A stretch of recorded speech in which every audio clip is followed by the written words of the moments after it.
Can we talk for a minute about our Integrating Heart and Mind workshop? Absolutely. I'm excited. It's coming up in the fall of 2024.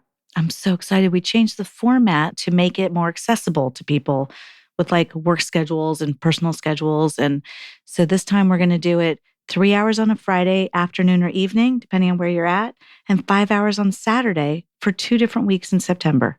Yeah, it's so great. Like if you're finding yourself stuck in like sticky bad patterns or having communication issues or something like that, or if you want to just like get closer and trust yourself or your partner more, this is the workshop for you. Yeah, and individuals are welcome, couples are welcome. If you're interested in really thinking through how to serve yourself well inside of your relationships, then we've built a workshop that will support you in finding the ways that are just right for you. To sign up, head over to our website at whydoesmypartner.com/events. We hope you'll join us. Welcome to the Why Does My Partner podcast. I'm Jules. I'm Vicky. And I'm Rebecca. We're your hosts. We're also couples therapists and messy humans bumbling through our own relationships every day. We met at a training, and our secret sauce is that we and our partners became fast friends. Between us, we have more than 40 years of experience holding hard relational questions with our clients. We're going to bring those questions here. And together, we're going to take a stab at answering those questions. This podcast is not a substitute for couples therapy. If something you hear in this podcast stirs something deep within you about your relationship, reach out to a couples therapist in your area. We also love to hear your questions, so don't forget to go over to whydoesmypartner.com to leave a question of your own. Our next live workshop, Integrating Mind and Heart, will be held online from September 22nd to 24th, 2023. If you want to get closer and trust each other and yourself to get through the hard moments, this is the workshop for you. Sign up at whydoesmypartner.com/events. Welcome back. I'm Vicky. I'm Jules. And I'm Rebecca. Why does everything my partner does irritate me? Ooh, good question. I shouldn't be laughing because this question makes me sad, but there's something about it that tickles me. What is it? I don't know. Well, I think it's because it's so common. Maybe because I love am him. sure. And sometimes, the way I phrase it to my clients is when I want to rip his face off. Yeah, totally. Yeah. No, I have no doubt at all that there is a ton of list of stuff, a very long list of stuff I do that irritates Adam to no end. Mm-hmm. I want to be sarcastic and say nothing I do not irritate my partner. There it is. I was going to say I completely irritate my partner in all the ways. I irritate backwards and forwards and upside down. Why does this happen? Why does it feel like how could it not? I thought you were everything. Well, it's not supposed to. Yeah, I was just going to say it's not supposed to happen. Lied. Yes, right. It's but like yes, butterflies. Everything is wonderful. That's how it's supposed to be. Yeah, in like the honeymoon stage, maybe. Mm-hmm. But isn't that supposed to last forever if you're with the right person? Oh God, no! If you're in out of this Hollywood, maybe. person, that's right? Grew up. I am. That explains stuff. That explains a lot, Vic. Really I am the biggest Ted Lasso fan that anyone will ever meet. But there's this one part of that show that irritates me to no end, which is there's this beautiful scene where they're talking about stuff being hard, and Leslie has this line. Well, if you're with the right person, even the hard stuff is easy, right? No, that is not true. No, if you're with the right out person, of this right person bullshit. Well, there's that. Thank you, because I am not of the mindset that there's one right person for everyone. I'll put that out there. Like I am obviously not either. Okay, I'm irritated by the I'm of the mindset that there's many right people for all of us, and that what makes the matches right is that we can do the hard stuff, not that there isn't hard stuff. Or that it feels good, or that it's easy while you're getting through the hard stuff. But like wish it was, actually, we find somebody who we can do hard stuff with. And we can trust we can make it through it together. Yes. Yeah. And that it will feel hard, but later it won't feel hard anymore. That's interesting. The hard has an end. It's going to feel hard right now, Well, but then different later it stuff won't. is hard in different ways. Yeah, well, Yeah. we work through this one. Yeah. Then there'll be another one in 2 Then weeks there'll be or another one. 2 days. Totally. But yeah, we get through them. Yeah. Yeah. And we build the resilience and the trust that we can.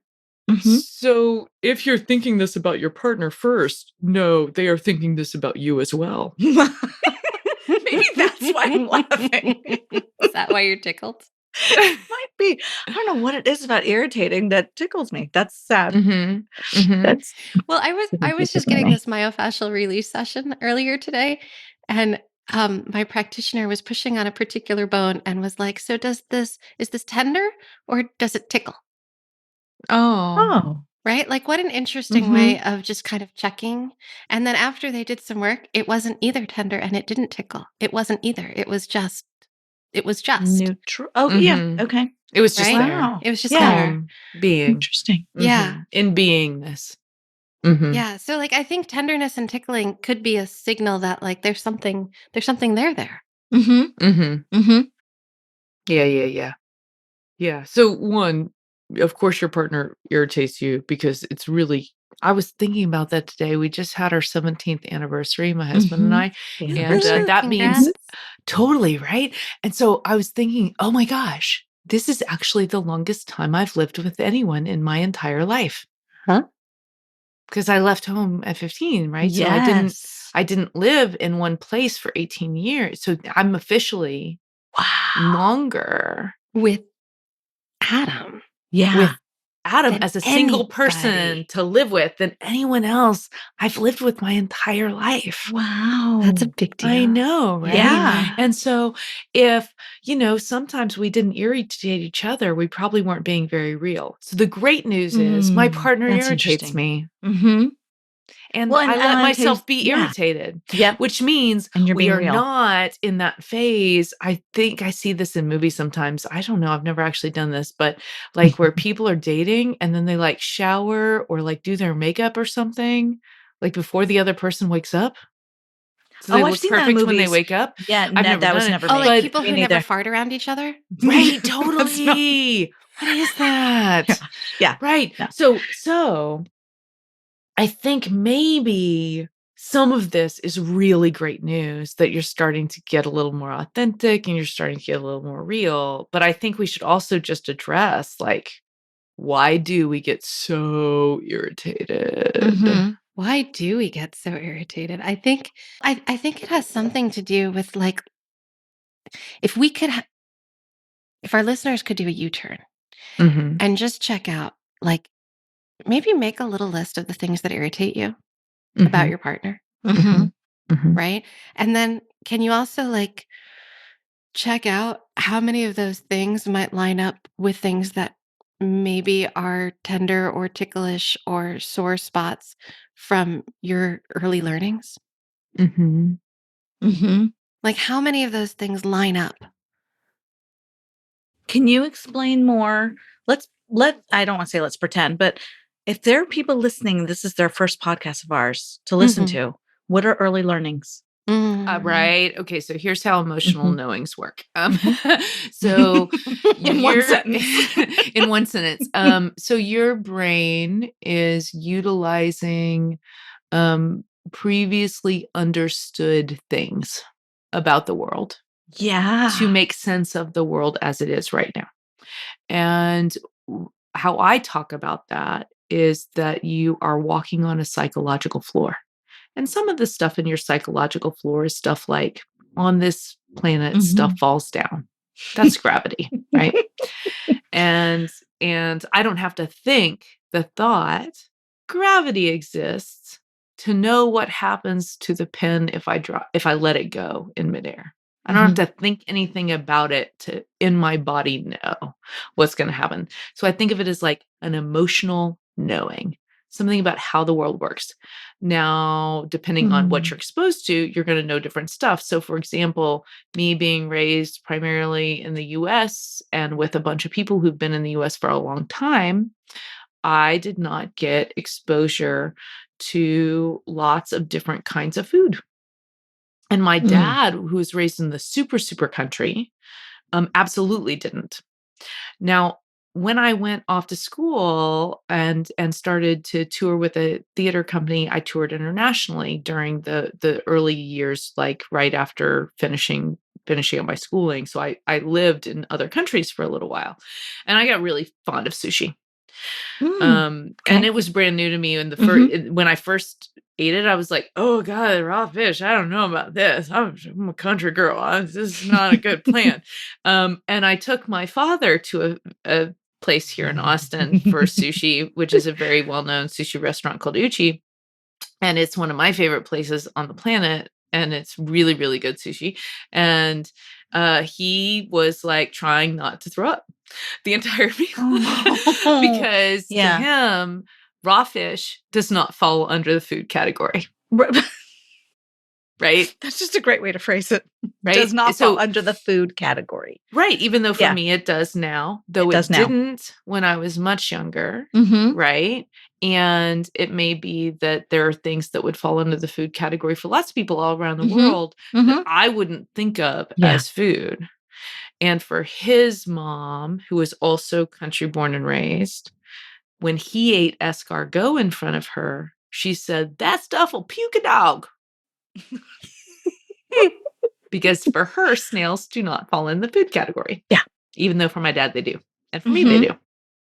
Yeah. Does that make sense? It does. And those are really good ways to describe it. Right. Like so it's concrete it's ways emotional to describe knowings. It. Yeah. Right. Right. So things you just know to be true in your bones. It's just true. It's we just don't true. eat snails. Yeah. What are you talking about? Yeah. Right? Only I do. Yeah. Right? Okay. Yeah. So now we go out into the world. Well, the stuff like gravity and food is not the only stuff in your psychological floor. There's always like, who am I? How do people feel about me? Do arguments work out? What does connection feel like? How much can I tolerate discord? What is connection? Safe? Yeah. I was talking to somebody the other day. I was like, let's just be with that little one inside you. We were doing some sort of inner work, and she was really with a little one inside of her. And I just ask, what did you learn? What is connection? And she goes, oh my God, the little one said connection is violence. Because she grew up in a really rough space. And for her, that is the emotional knowing. Well, no wonder she doesn't want her spouse to get very close with her. Right. I don't want any connection. Yeah. If connection is only violent. I wouldn't want it either. Totally. So when we're talking about emotional knowings, one of the ones you have down in there that you probably don't have much awareness of, all these are very subconscious. Very. They're Like completely. Like, right. They're just subconscious, and they're organized into all these little categories of meaning, right? And so you're walking on them all the time. It's like, what do I know about what connection is gonna be a very big subconscious part of how I choose my person. Yeah. Which is why we often choose people who trigger us with our old stuff. And a lot of the stuff is like pre-verbal, nonverbal. Like, it's not even about what we would talk about with each other. It's not stuff that like we would check out on a date with 50 questions.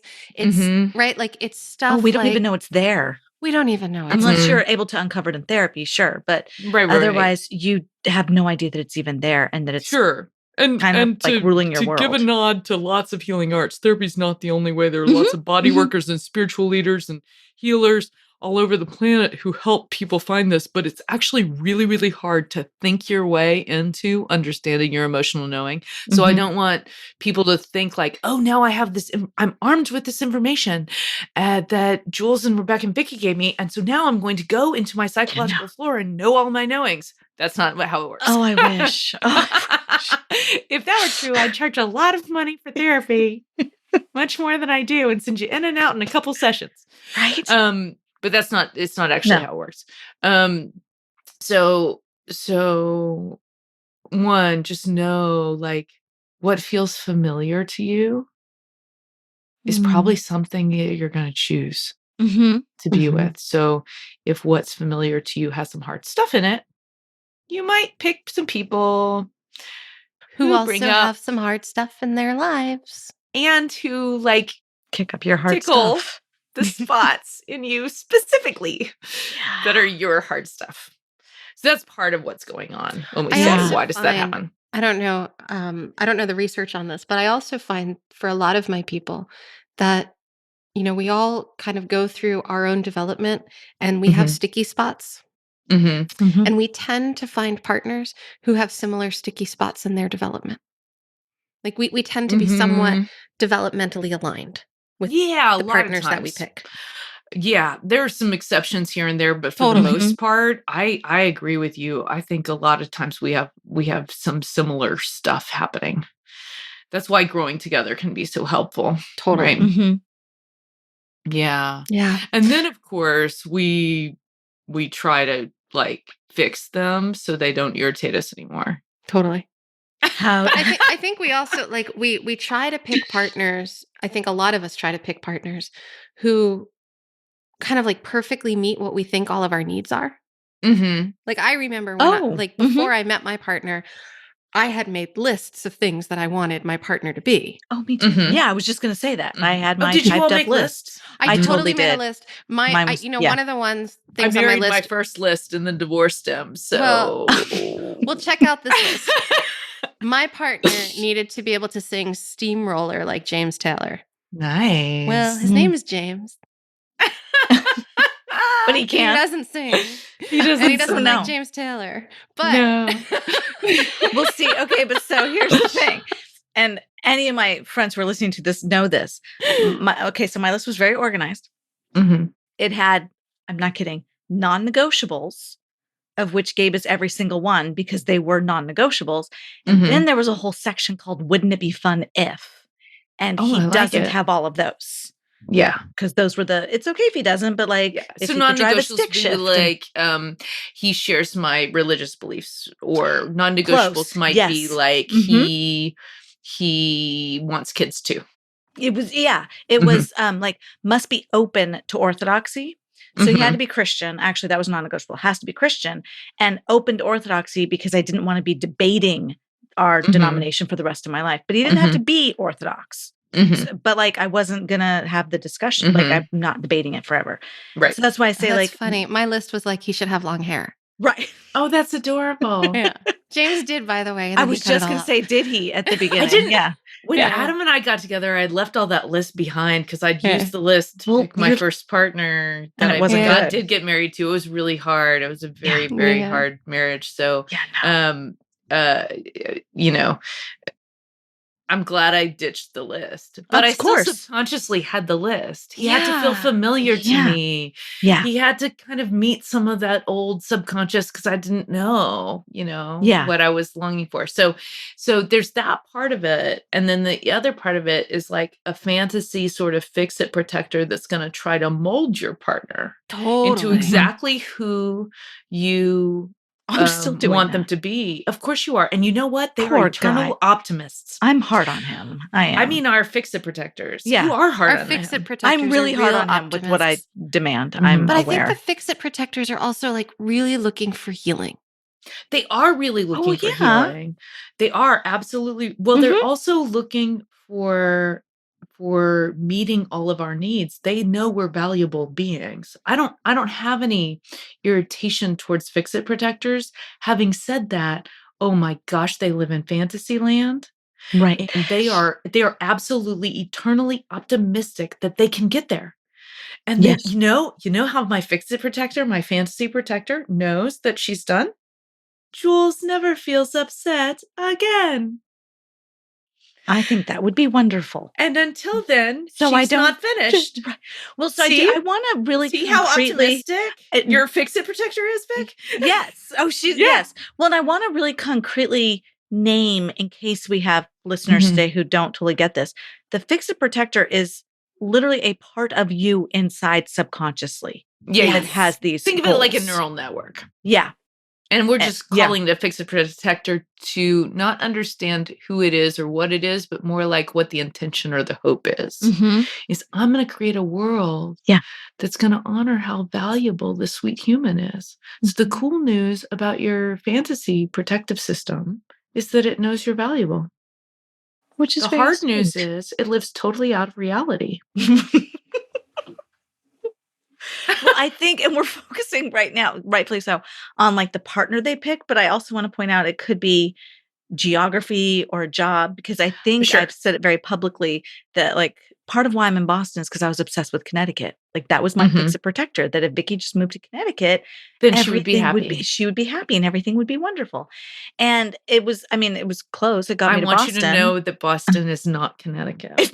And if you moved to Connecticut, you probably would be happy. She just hasn't gotten there yet. I know. Come from California, it's not like that far. No, it's close. It's true. It's as close as I was going to get. And the first night when Gabe kissed me, he did say, he was like, you do know Connecticut's never going to happen. I was like, I know, but we go and visit sometimes. But this was the closest I was ever going to get.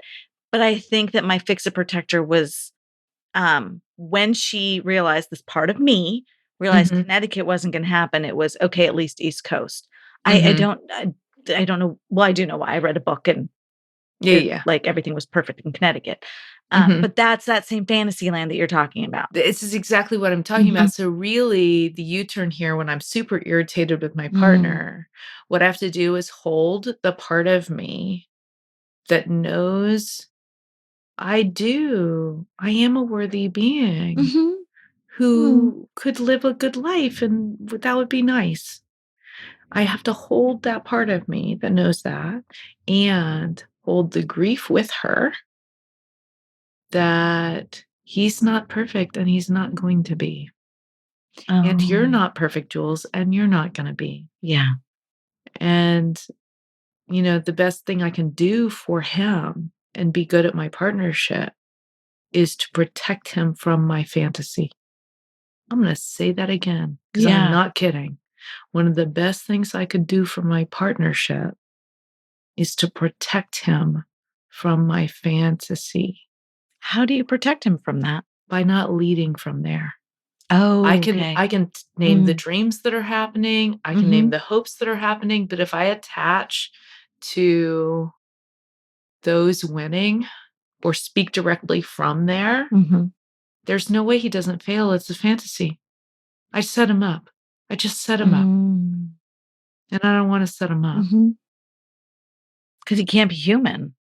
Exactly. He has to. If he's going to be authentic, he has to irritate me. If I'm going to be authentic, I have to let myself be irritated.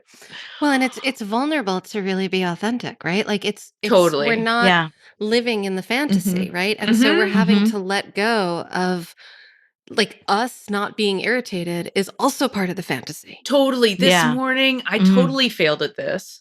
My kiddo woke up like an hour, maybe a little bit more than an hour early. I had been doing some work last night. I got to bed really late, like at midnight or something, and she got up at like 5 something this morning. So I was like, oh my God, really? Wow. So I'm irritated, and he got up at the normal time that he gets up. And I was super irritable this morning, and he was like, you seem annoyed. Are you annoyed? He was being so gentle. I was like, I'm not annoyed. I'm fine. It seems like I'm irritating you. You are fine. I'm not irritated. Bullshit. Good job there, Jules. Right? I did such a bad job of protecting him from my fantasy of myself, from my fantasy of our morning, and I wasn't even conscious. It's not like I needed this morning to go perfect. It's a Wednesday. I don't know. It's just a random day. I don't need it to go anyway. But do I have a fantasy even of myself? Of being a patient, zen, non-irritated human? Well, yeah, sure. Yeah. Sure. And so, and I'm trying to like have gotten through this stress, but not be affected by it as if that were possible. Ha. And then he was asking me a bunch of questions that started with the word why, and it was irritating the shit out of me. I don't know. But my bandwidth was already low because I was so exhausted. Yeah. So I just did a terrible job. And we're fine. We already talked about it. And I told him, I'm sorry, you had to deal with a very irritated partner this morning, didn't you? He's like, I thought so. Yes, you were naming that correctly. I was asking you that in the moment, and you were telling me you weren't irritated, especially not at me. Totally. Gaslighting. Only I didn't know I was doing that. So. Right.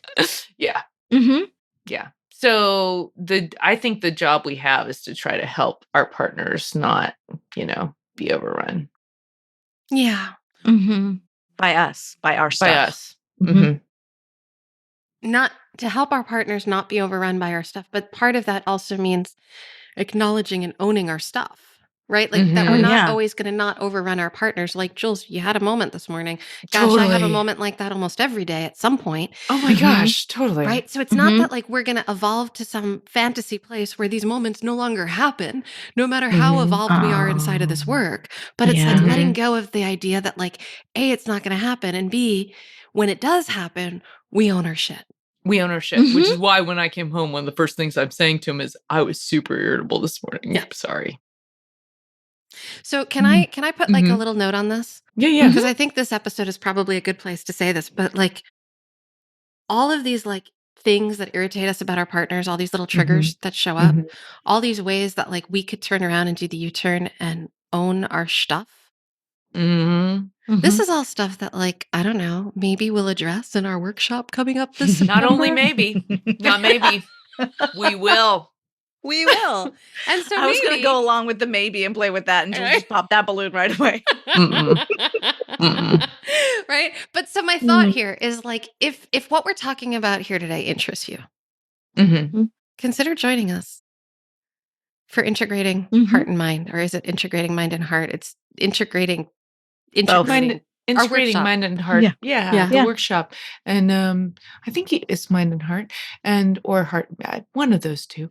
And when you know how we were talking about, it's really hard to think your way into this. You have to experience your way into these discoveries. It is a workshop full of experiences. Yeah. So if you're ready to dive a little deeper into your own healing and healing your relationship and moving forward, then we'd love to have you. Join us at whydoesmypartner.com/events. We'd love to see you there. Bye for now, y'all. Bye-bye. That wraps up this week's episode. Join us again next week for another Why Does My Partner? We hope that you continue to listen wherever you get your audio and that you'll follow the show. To go deeper, join us at one of our workshops. You'll find our next date at whydoesmypartner.com. Did you know you can ask us your questions? Your questions are relational gold. Go to whydoesmypartner.com to either write in or record your question for a future episode. And here are some gratitudes. Thanks to Al Hoberman, our sound editor and podcast production magic maker. Thanks to every one of you who has joined us for our workshops in the past. We've learned so much from all of you. And thanks to everyone who's reviewed the show on Apple Podcasts. Your reviews help others to find the show. Take care of each other best you can. See you next time.